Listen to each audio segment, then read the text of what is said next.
വരുന്ന സങ്കടകരമായ വാർത്ത പ്രശസ്ത സംവിധായകൻ പി ഭാരതിരാജ അന്തരിച്ചു എന്നുള്ളതാണ്.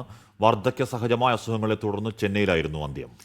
ചെന്നൈയിൽ നിന്ന് മനീഷ് മൂർത്തി വിവരങ്ങളുമായി ചേരുകയാണ്. ചെന്നൈ മനീഷ്, തമിഴ് സിനിമ രംഗത്തെ വിപ്ലവകരമായ സംവിധായകൻ എന്നാണ് അദ്ദേഹം അറിയപ്പെട്ടിരുന്നത്. ഇപ്പോൾ അദ്ദേഹം വിടവാങ്ങിയിരിക്കുന്നു. എപ്പോഴായിരുന്നു അദ്ദേഹത്തിന്റെ അന്ത്യം?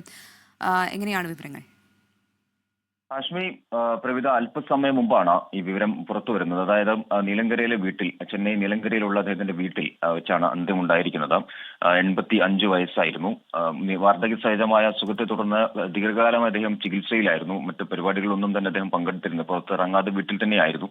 എന്തായാലും ഇന്നിപ്പോൾ അല്പസമയം മുമ്പാണ് അദ്ദേഹത്തിന്റെ മരണവാർത്ത പുറത്തു വരുന്നത്. എന്തായാലും പ്രവൃത്തി സൂചിപ്പിച്ചതുപോലെ വിപ്ലവകരമായ മാറ്റങ്ങൾ തമിഴ് സിനിമയിൽ ഉണ്ടാക്കിയ ഒരു വ്യക്തി തന്നെയാണ്. അത് സംവിധായകൻ, സ്ക്രിപ്റ്റ് റൈറ്റിംഗ്, അതുപോലെ പ്രൊഡക്ഷൻ, അങ്ങനെ എല്ലാ മേഖലകളിലും, സിനിമയുടെ എല്ലാ മേഖലകളിലും കയ്യൊപ്പ് ചാർത്തിയ ഒരു വ്യക്തി. 1977 മുതൽ തമിഴ് സിനിമയിൽ അത്ര സജീവമായി തന്നെ നിന്നിരുന്ന ഒരു വ്യക്തിയാണ്. വില്ലേജ് സിനിമകളുടെ അത്ര സാധാരണക്കാരന്റെ സിനിമകളാണ് ഏറ്റവും അധികം ഭാരതിരാജ സംവിധാനം ചെയ്തിരുന്നത്. എന്തായാലും ഒരു വലിയ വിടവ് തന്നെയാണ് തമിഴ് സിനിമയെ സംബന്ധിച്ച്. അത്ര മികച്ച രീതിയിലുള്ള സിനിമകൾ പ്രേക്ഷകർക്ക് സമ്മാനിച്ച ഒരു വ്യക്തി തന്നെയാണ്. 6 ദേശീയ അവാർഡുകളാണ് അദ്ദേഹത്തിന് ലഭിച്ചിട്ടുള്ളത്. അതായത് ഈ വില്ലേജ് സിനിമകൾ ചെയ്ത അത്തരത്തിൽ സാധാരണക്കാരന്റെ സിനിമകൾ ചെയ്യുന്നു എന്നതുകൊണ്ട് തന്നെ ഇയക്കുനർ ഇമയം എന്നാണ് അദ്ദേഹത്തെ തമിഴ് സിനിമയിൽ വിശേഷിപ്പിച്ചിരുന്നത്.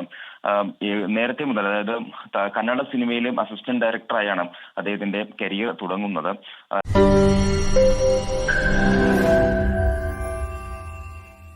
ലോകത്തെവിടെയായാലും ഏത് സമയത്തും 24 വാർത്തകളും ഓഗ്മെന്റഡ് റിയാലിറ്റി പാക്കേജുകളും എക്സ്പ്ലെയിനറുകളും വിശദമായി കാണാൻ ഞങ്ങളുടെ യൂട്യൂബ് ചാനൽ നിങ്ങൾക്ക് സബ്സ്ക്രൈബ് ചെയ്യാം.